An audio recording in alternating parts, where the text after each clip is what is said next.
I've been waiting more than 30 years to say this. Dad, I always told you I'd come back and get my degree. I applaud the graduates for taking a much more direct route to your degrees. For my part, I'm just happy that the Crimson called me Harvard's most successful dropout. I guess that makes me valedictorian of my own special class. I did the best of everyone who failed. Computers came along when I was 13, and they kind of intimidated the teachers, so I and a few others were viewed as the computer experts, and they were nice enough to let us do the scheduling of the different classes, so I could decide, which girls were in my class.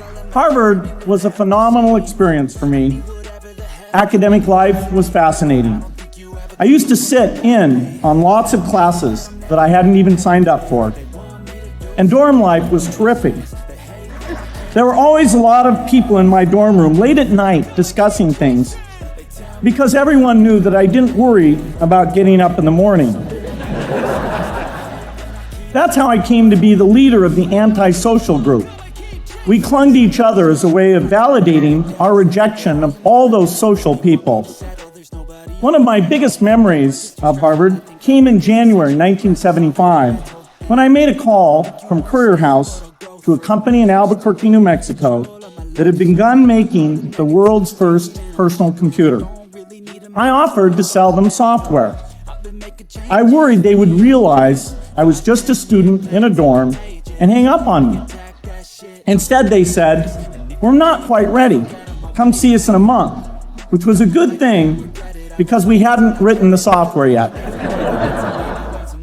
From that moment, I worked day and night on the extra credit project that marked the end of my college education and the beginning of a remarkable journey with Microsoft. What I remember above all about Harvard was being in the midst of so much energy and intelligence. It could be exhilarating, intimidating, sometimes even discouraging, but always challenging. You've got to enjoy what you do every day. And for me, that's working with very smart people. It's working on new problems. I was fanatical in my 20s. Helping Microsoft lead the way in software was the only thing that I really focused on. So, I worked weekends, I didn't believe in vacation, and so I really pushed people to work hard. It was an amazing privilege. And though I left early, I was transformed by my years at Harvard, the friendships I made, and the ideas I worked on. But taking a serious look back, I do have one big regret. I left Harvard with no real awareness of the awful inequities in the world.